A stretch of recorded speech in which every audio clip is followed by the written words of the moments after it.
Hi everyone, I'm Danielle and today is day 35 of my 100-day video blog challenge. I am happy that you're here with me today. We just passed the fall equinox, which according to the seasonal calendar is known as Mabon, and here at the shop we had a celebration of that last night. And it's a day where the length of the days and nights are the same. So now the nights will get longer and the days will get shorter, and the leaves will start to change and turn and fall off. And there's a beautiful meme that says, fall is about to teach us how beautiful it is to let things go. And fall is my favorite season. It's just so beautiful with the colors. It's warm and cozy, and I love wearing cozy sweaters and boots and blankets and having fires and going for hikes in nature with the briskness in the air, and it's just my favorite time. But in terms of letting go, it's the whole cycle of death and rebirth. And Pluto is the planet of transformation and change. And Pluto is conjunct, which means it's right next to and basically like paired with my sun, which is my sense of self in my astrological chart. It's also at the top of my chart, which represents like my life's mission and a big part of my focus during this lifetime. So it's not really a surprise that not only do I help other people as a transformation life coach, but that I have had such significant transitions in my own life, and through every aspect, from career to personal, professional, to health, to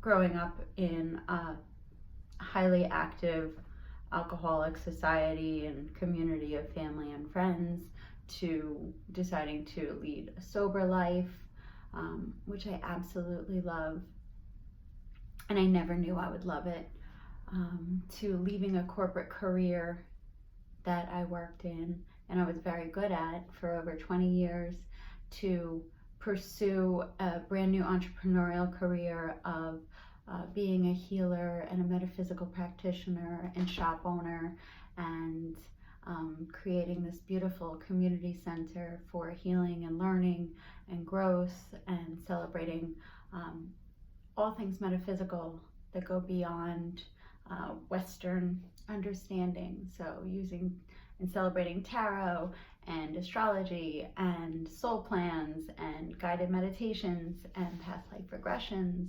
and working with psychic mediums and runes and the importance of yoga and meditation to still your mind, using Reiki and energy healing, sound bowls, sound baths, you name it. It's just, there's so many, working with oils, essential oils, and crystals.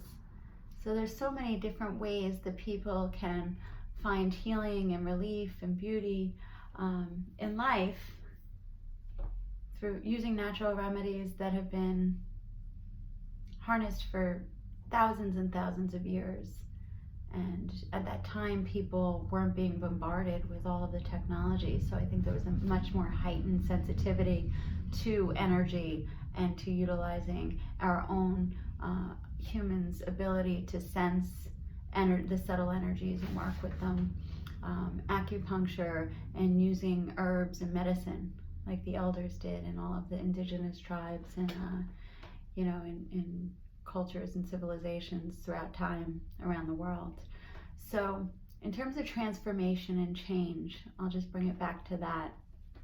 I've been personally still continuing on a daily basis, going through and navigating all of the significant changes in my life over the past few years in particular, where I left my career to pursue 100% entrepreneurial ventures where I sold my very luxurious waterfront home that we had newly constructed, and decided to rent a small little 100-year-old cottage after my divorce, where I was married for over 15 years,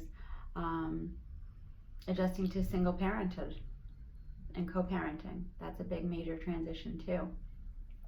But what's so interesting and what's been coming up, and what I've been talking to a lot of other people about, as they are facing major life challenges right now in their own lives, some are deciding that they're done with drinking because they don't like the benefits that it's doing to their life, and that they're just going to eliminate that from their life.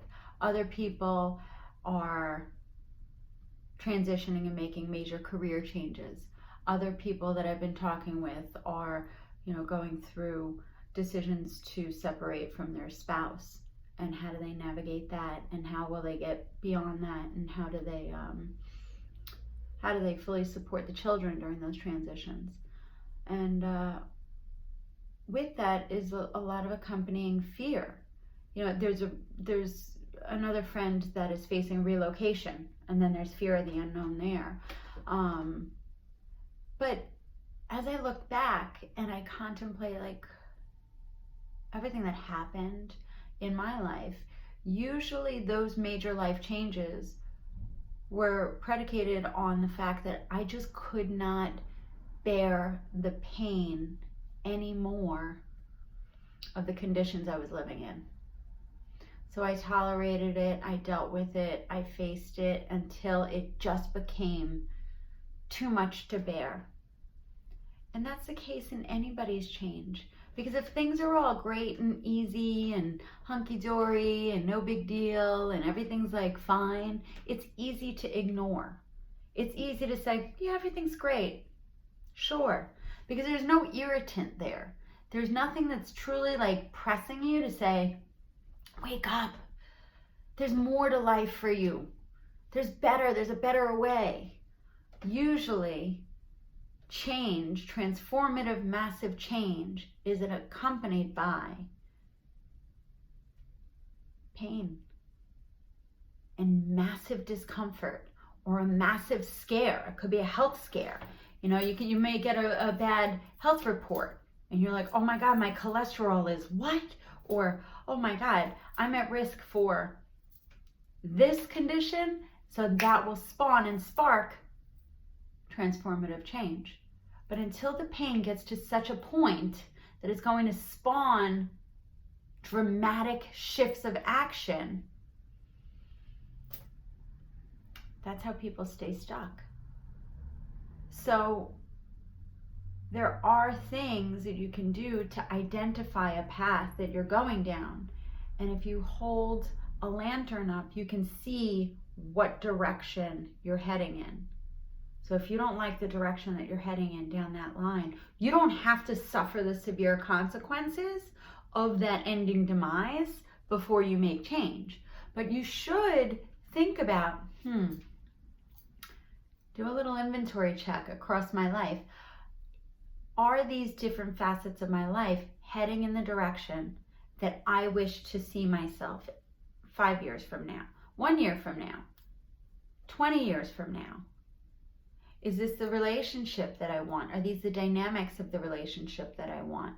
Are there things that I can do today to improve upon them? Or are they going to continue to erode and devolve so that 20 years from now, I'm going to wake up my eyes and say, how did I get here? Get me out of here. I can't stand it another day. So there's predictive analysis that you can look at to see the trajectory of where you're going. And you don't have to feel the pain of the worst case scenario, because you can anticipate where you're headed and you can course correct at any given time. You could say, you know what? I've been eating ice cream emotionally every single day for the past week. And if I don't stop, I'm gonna have to size up my pants, or that's a minor little adjustment. But if you're in an unhealthy relationship and the dynamics are kind of not respectful or not healthy or too competitive, or you start seeing things that aren't sitting well with you, don't ignore those. Address them and course correct them. And then if they get corrected, awesome. Then you're adjusting your sails to go in the direction you want it to go. But if they don't adjust, be realistic with yourself about where it's going. So when it does get to such a point that you really have no choice, sometimes we're stubborn. Human beings are the most stubborn creatures because we allow our egoic mind to rationalize and talk ourselves out of what we know in our gut to be the right thing to do. So we listen to other people's opinions. We do what we think society expects of us. We may feel obligated to another person, but it doesn't have to be that way. If you know it's not aligned with your greatest good and how you're feeling, you have the power of free will to make a change at any given time, at any day, any time. Who cares what anybody says? When I made the decision to stop drinking, that definitely was the best decision for me. And people would say well, you can probably have one drink in the future. And I'm like, you know what? It doesn't serve me. One drink doesn't do anything for me. It doesn't. So I had to make transformation based off of me. It's not about anybody else. I didn't feel uncomfortable. I didn't feel comfortable. But there's no reason why they should feel comfortable or uncomfortable if I have a drink or not. So so what? I decided I wasn't happy in my marriage. So I made changes to that because I felt I would be happier not in the marriage. And many people had many opinions, but I had to reach a point for myself that things got to a point that they were just broken beyond repair and they needed to be addressed. I had to make a choice one way or another. Either we were going to fix it together or we were going to fix it apart by working together. But it meant that we were going to separate and go our separate ways.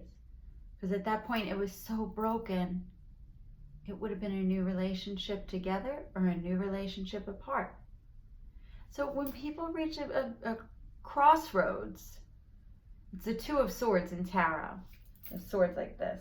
They're at a crossroads. They're taking a time to contemplate their options and say, time out. I just need to figure out what I want to do. But you have to make a choice. You have to move in one direction or another. So don't fear change, because then you're paralyzed. Make a decision to go forward one way or another, and then you can always adjust. You can always adjust your course. And that's the key to all transformation. So I urge you, if you are going through hard times, everybody goes through hard times. It is a sign from the universe saying, you can't delay this anymore. Your greatest good is screaming for you to make a choice and make a change to positively benefit yourself. So it's okay. You don't have to have the whole path figured out. You just have to take the first 1 or 2 steps in the direction that you think is best right now. So it's a journey. But don't be afraid to take those steps, because it'll start getting easier and it'll start getting you out of that dire situation. So have faith and don't be afraid, because that's false evidence appearing real. That acronym, it's not real. It will get better. Take action and you will start feeling better. I hope this is helpful for you. Good luck with all that you are facing, and celebrate all the blessings that you have today. And the more you focus on your blessings and the things that make you feel good, it's going to guide you to your happiness. So go follow that. Okay? Have a great day. See you tomorrow. Bye.